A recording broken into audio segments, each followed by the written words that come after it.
Undead Viking.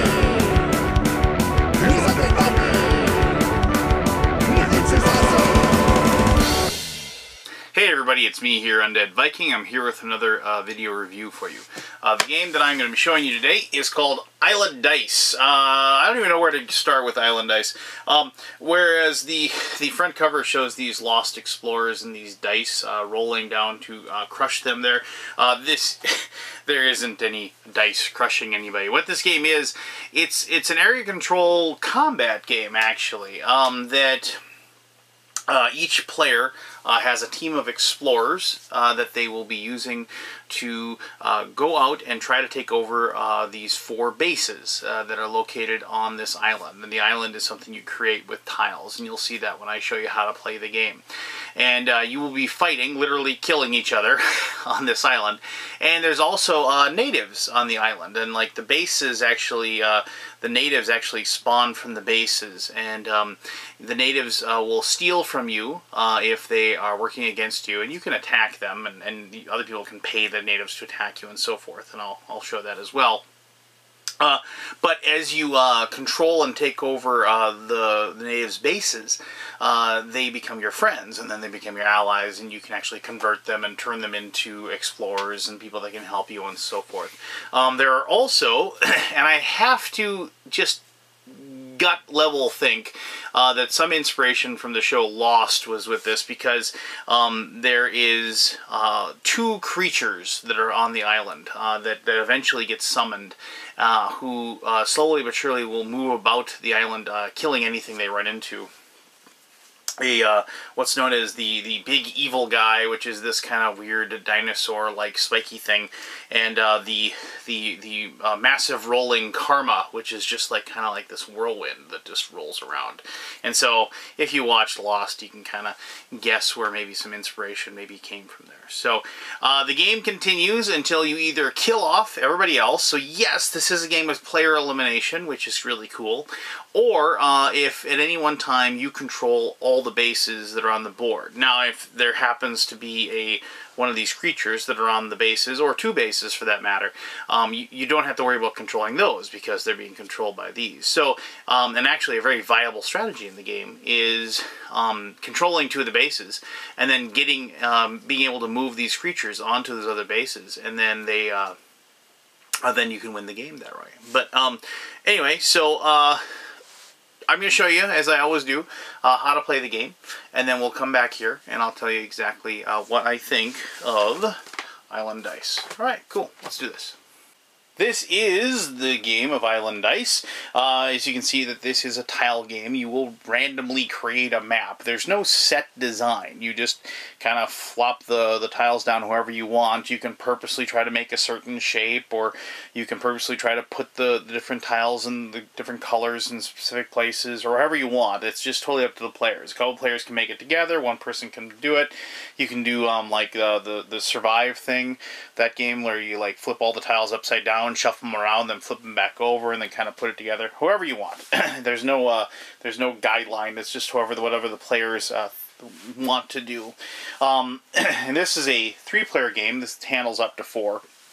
And that means each person will start with 4 explorers, or 4 units, if you will. And then you do place these bases, and you do place these bases, and you'll notice these are risk pieces, but that's kind of neat. But anyway, so, and as I should say, this is a prototype that I was given, so what you see here is not indicative of what the final game will look like, so just keep that in mind. So each person will choose a base. When they place it, you'll notice that the colors do match up: gray and gray, blue, blue base, brown, brown, green, green, like that. And you'll notice that there's these little beads here, and those are the natives, and the natives actually do start on a spot that represents their color. The bases can't be closer than 3 spaces. They have to be kind of spread out a little bit. And then whoever gets control of the space is in control of that base. And if you're in control of the base, natives of that color won't try to rob from you. They can't be made to attack you. And so that's important because the natives actually, whenever you walk through them, they will try to steal your money or steal your gems, which is over here. And each person starts with 5 gems, and as the game progresses, you will roll dice. And one of the things you can do is you can actually roll to add dice to your hand. This is important because after the end of each of your turns, you have to actually feed your people. 5 or less explorers, you have to pay 1 gem to feed them, and then it's every unit of 5, you know, round up. So 6 would be 2, 11 would be 3, and so forth. And if you can't pay that, they actually do starve, and you actually have to lose some of your explorers. So to play the game, it's pretty simple, actually. You kind of survey the board. Oh, I should mention 2 things. You'll notice that there's all these different colors, and there's this big cave here, and this big kind of swirly thing here. That's where the evil creatures will show up once they are summoned. Both those 2 will show up in those locations once they are brought onto the board. And you bring them onto the board either by paying a ton of gems, because you can pay gems to do certain things. Like, for 8 gems, you can bribe a native to attack somebody. For 30 gems, you can bring one of these guys on the board. Otherwise, you can also roll a die that will say, that's like, stands for big nasty guy, and that's the mobile roving karma, and that's the whirlwind, and that's obviously the big dinosaur guy. And then if the first time you roll this die and you get either of those results, that will place it on the board. And then if you get that result and it's on the board, that allows you to move them, actually. And it should be mentioned that, like, you know, this guy, this big giant guy, he moves at 2, and as soon as he ends up on any space with anybody on it, he will just kill everything, eats them immediately. And then the whirlwind moves 1, but when they get close to they get close to natives or people or explorers, they force you to roll one of these survival dice that either say live or die on them, and that might kill them automatically as well. But if they move on to the space of somebody, they automatically do kill them. Anyway, all that being said, on your turn, what you will do is you will, if you have any kind of a protection set up, like say you had like, you know, a protection, like this is a little marker you put that in front of you, like green guys can't attack you, you'd have to get rid of that at that point, because you were protected against them. After your turn, you rolled a protection die, which would be this guy here, and you got a color, and then you made sure that person couldn't attack you, but you remove that because you're no longer protected. And then also, I should mention that, like, if you were restricted for some reason from attack, like if you attack a native, because you can attack the natives and kill them, but if you do, then you can't set foot on their color of spot, and you can't so for 1 turn, and they basically they shun you, and they don't want anything to do with you. So like you have like a restriction, which is like one of these little tokens. You would remove that as well. But anyway, so you roll 3 6-sideds. And this is for gems, movement, and population. You'll pick which one. Gems, you just get that many gems. Movement, obviously, that's how many you move, how many spaces your explorers can move. And population only matters if you roll a 6. If you roll a 6, that means you can add another explorer to the island. But if you don't roll anything less than a 6, you don't. So basically, and you're supposed to pick 3 more dice, but just so basically, I'll show these 3. You roll 3, so that would work. I could use that if I wanted to, a 6 to add a population. I could use this for gems, and I can move 1 guy too. So that's something you can do. But then, along with these 3, you will then pick 3 other dice that you're going to roll. And the other dice you roll are, like, this die is a gem die. And, like, say, like 5 gems and so forth. And then one side is blank, meaning 0. So if you wanted more gems, you could take that one. And then, like, if you wanted to move have a thing to move natives, like here's the green natives, 1, 2, 3, 4, and you notice this one would actually add another native. So like you want that. There's also a die that allows you to add an explorer automatically. So there's a 1 on one side, then there's a 1 gem and a blank on the other. And there's other dice that like you can outright, if you're you can just pick a native or an explorer, and you can roll this kill die. If you get the kill result, you kill them and they're just gone. And that actually doesn't count as like attacking a native and killing them. It just removes them from the board. But you'll notice every other side is -3 gems, so you're taking a 1 in 6 shot of being able to take them out. I should show the Cataclysm die actually has different colors on it, and those colors match up with the colors on the board. So if you were to roll this and say get the blue result, anything, including natives, that were on a blue hex would have to roll on the Cataclysm, would have to roll on the one of these liver die dice to see each one whether it's survive or live. You can roll the protection die to see which one's, if you're protected or not. You can roll a restriction die. You can target another excuse me. You can target another player, and you can roll this die, and then if it's blank, obviously nothing happens. But like, say you get green, that person can't go on the green spots on the board. They can't enter those. They can't do anything with those until they're able to pull the restriction from them. So they have like one turn where they can't go on there. Also, if they have anybody on those spots, they have to roll a survival die, because it's one of those things where they're restricted and the island is fighting them, if you will. There is also an extra movement die. And just a little feet here, and you can roll this, and that's, so if you really need to move, that allows you to move 2. So that's something that's good as well. And I think that's all the dice, except for like there is a native die for all of those. And so if I was like red, let's see how red. So I'm gonna roll the 3 dice. I'm gonna roll the extra movement. I'm gonna roll the extra gems. And I'm going to roll this, because I am in control of the natives that are the brown color, and so I want to actually have control of them. So I'm going to go ahead and I'm going to roll all these together, and we see what we get. Now, one interesting thing to note, if all 3 of these dice turn out to be the same, like, that is called trips, and at that point you collect all of the dice and you roll them all, and then each person takes a die as you're rolling them, and you actually process each one. Each person, okay, they, like, if you rolled them all, like, one person would take that die, okay, I'm going to move this, I'm going to do that, and so on and so forth. So that is something that, it happens, not very often, but when it does happen, it's pretty exciting, because you get to roll all those dice. So, like, in this situation, like, I rolled a 5, and normally you can do these dice in any order you want. You can just figure it out however you want. The only difference is that you do have to do the Cataclysm die first if you do that. So, I get 5 extra gems, so you count out 5 gems, and the different colors don't mean anything. So, 1, 2, 3, 4, 5, so I have 10 gems total. I can move, so I have to pick 1, 2, or 3, so that kind of stinks. So, population, I'm not going to get anything of that. So, gems and movement, well, I was hoping I could get over, to that spot over there, but I can't. So let's take movement of 3. You can go. Well, actually, I can, because of the fact that I rolled the extra movement die is 5, so I can go like that. I can go 1, 2, 3, 4. I don't get to keep that 1 extra movement point left. And that doesn't, I can't do anything with that. But also I want to protect that, because I know people are going to want to come over and fight that. So I'll go 1, 2, 3 with my movement die, which I'll pick for that. And then with the 2 left, I'll take my 2 extra gems.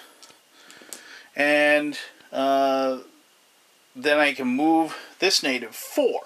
Now what I want to do is I want to put him in such a way that, like, if somebody wants to get over here and fight me, they're going to have to go through him. So, because they're going to lose gems then. So I'm going to go ahead and just move him 1, so I can kind of use him to block getting into my new green base that I have. So, and then that would be my turn, and then the other person would go. Now, if on, like, say, yellow's turn, they decide, okay, well, the heck with it, I'm going over there and I'm going to fight him, and let's say they move 2, when they go through the spot that has the other, the native that they're not friends with, they have to roll the steel die. And so you can see -1 gem, -2 gem, -3 gem. So we roll this one, we get, -2. And so you'd lose 2 gems for going through there. But then, if you had enough movement, you go in there and then you'd have a fight. Now, fighting works really simple. It's just D8 against D8. It's classic Risk-style combat. Defender wins ties, and Defender automatically wins when they roll an 8. And so in this situation, normally there'd be, I'd outnumber the red because of the fact that it's 2 versus 1, and so the yellow would get a +1 to hit, or +1, but technically, because they're on the base, they get a +1 defense. Those things cancel out, so it'll just pretty much be, dice against die. But so add 1 to each one. We'll just try it that way. So first, like defense would go, and they get a 3 +1, 4, and so then red goes, and 2 +1, 3. Well, that's not good. So then yellow loses 1. So and this is like combat, so it isn't like they run away or anything like that. And the combat's to the death. Well, now that kind of stinks because yellow has lost their advantage because they don't have extra. So red will go. We'll roll the die. An 8. Well, look at that. So they automatically win. Bam. So yellow went in there to attack and they didn't succeed. So that's that's how combat works. It's fast, it's quick, and it doesn't take a long time. And plus, it's very infuriating when a defender manages to pull off a win like that, because of the fact that it's like, I had 2 chances to beat you and I can't believe I didn't. But regardless, so other than that, I mean that's pretty much how the game is played. But you can guess how, like, as more and more natives get placed on the board, they'll be moving around. They'll be blocking different ways. Like, as I said, for 8 gems, you can bribe one of the natives to attack somebody that happens to be. So, like, somebody could bribe that native to attack. Not red because they control that base, but so let's just say like there. So there. So somebody could bribe that native to attack there because he's not brown. So somebody could pay 8 gems in their turn, and they could bribe that native to attack it. And combat works exactly the same with natives, except natives can't get a +1 for defending base. They don't defend, even though it's their base. It's weird. They don't get that +1.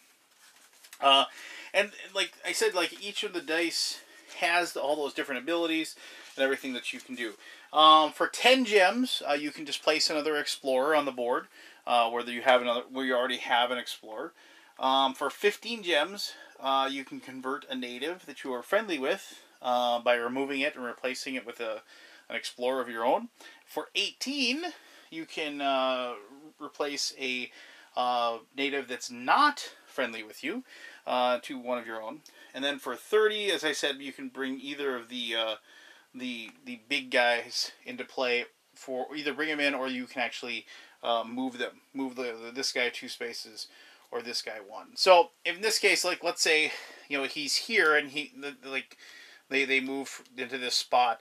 Anything that's around him, the giant whirling karma has to, like, all 4 of those things would have to roll one of these live or die things. And so, well, there's 4 lives, so that's pretty good. So then that would happen. But if it ends up on a space, they would destroy it. This guy moves 2, and if he ends up on a spot, even like this, he would eat, like, both of those people like that. Gobble, gobble, gobble, and they'd be gone. So, when these come into play, you kind of feel like there's an end game feeling as the game goes.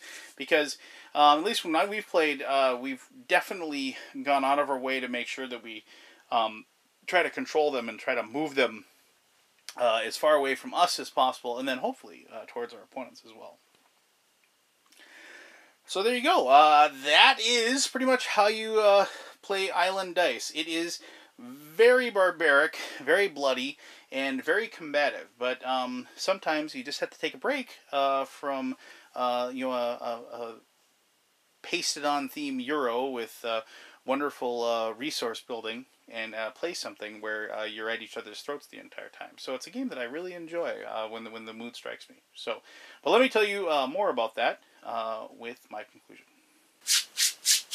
Alright, so there you go. That's how you play the Island Dice. I hope you enjoyed that. Now, what exactly do I think of this game? Well, I like dice. If you've watched any of my reviews, you know that I'm a big fan of dice in games. I think the random chance for anything always elicits a wonderful response from the people watching the game. I think dice are just a great way to get everybody's interest in the game. just because of the whole idea that, like, okay, here we go, let's see what I get, and everybody's like, you know, tuned in. They want to see what you roll. I mean, especially if you know he needs to get a 10 or higher, one of those things, you know. And so I like that aspect of the games. I'm not totally against deterministic games without any randomness. I do see that point, but truth be told, if I have a choice, I'm going to go the route with the chaos and with the dice. So when I was suggested this game to do the review, I kind of knew I was probably going to like it. I didn't think there was going to be much chance that I was going to dislike it. I'll be completely honest with you. So that being said, I really like the game, and I alluded to something in my my introduction here. The game has player elimination, which, you know, I find to be very quaint and very awesome, if you will. I am a child of board games of like the 80s and the 90s, and I played games back then where getting knocked out of the game was a very real and cognizant thing that you had to be aware of. Games like Titan, or when I'd have my friends over and we play a game of Car Wars or something like that. Getting killed or knocked out of the game very early was a very real thing, and it was something that, in my opinion, elucidated a more wonderful response to the game. It kind of elevates the tension, it elevates the excitement, and it elevates your gameplay as well, because you don't want to sit there and watch your friends play for another hour while you know, sit over in the corner, you know. Well, back then, sit over in the corner reading comic books that your friend has, but now I guess you just fiddle with your phone, I guess, while you're waiting for the other people to get done. But regardless, you know, so I really like that aspect. Now, regardless to anything, also, I mean, the game itself is just, it's one of those fast, free-flowing games where there isn't really a lot of thinking going on. I mean, not that you can't have strategies and stuff like that, but you're reacting to your dice. I mean, you start off with the 3 that you begin with, and then there's a really good decision you have to make when you're deciding which dice you're going to roll in accordance with these 3. And I do like that choice. I like that aspect of the game where you survey the thing. All right, well, I really am going to need, you know, extra movement, so I've got this movement die, and I need like 2 more. Well, I really need to get, I really want to move that brown native, so I'm going to take this die so I can move a brown native, and you know, I'm going to go ahead and I'm going to take the apocalypse die just for fun, because I've got all my guys in the green spots. So there's only really a 1 in 6 shot I'm going to roll that green one, and if I can roll something else, that's really going to mess with somebody. So you take all those dice, and you roll them up,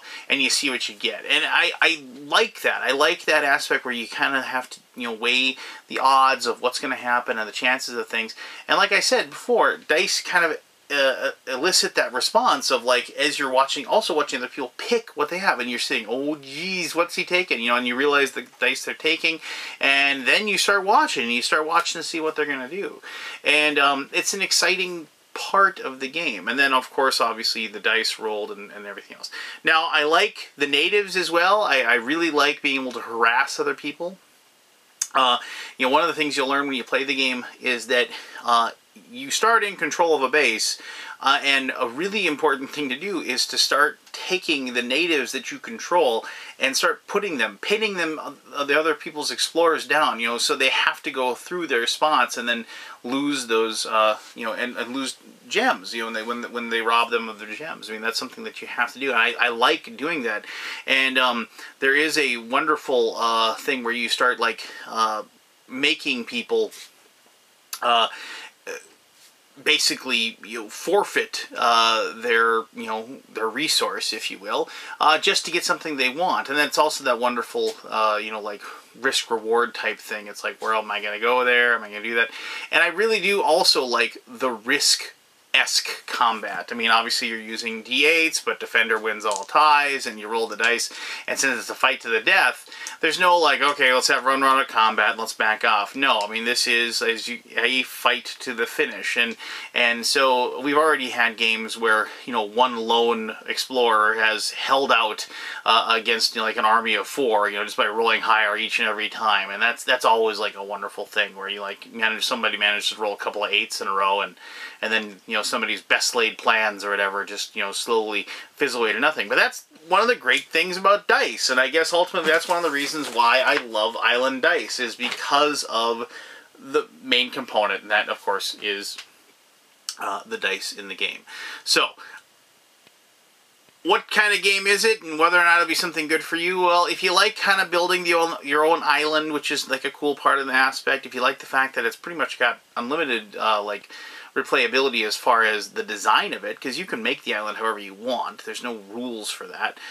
And if you don't mind playing a game for about an hour that you and all your buddies are going to be at each other's throats the entire time, then I really think this is a good game, and I think it's a really good game if you like dice and you like that aspect, that random combat, that random, chaotic element in your games. And it's definitely a kind of a turn your mind off battle that has just the right amount of tactics combined with a great deal of luck and chaos, and you bowl it up together, and it's a heck of a lot of fun. So there you go. That's Island Dice. If you have any questions about the game, please let me know. I'll try to answer those to the best of my ability. I appreciate you taking the time to watch this video. And until next time, I'm the Undead Viking, and you have yourself one heck of an awesome day. Alright, bye-bye.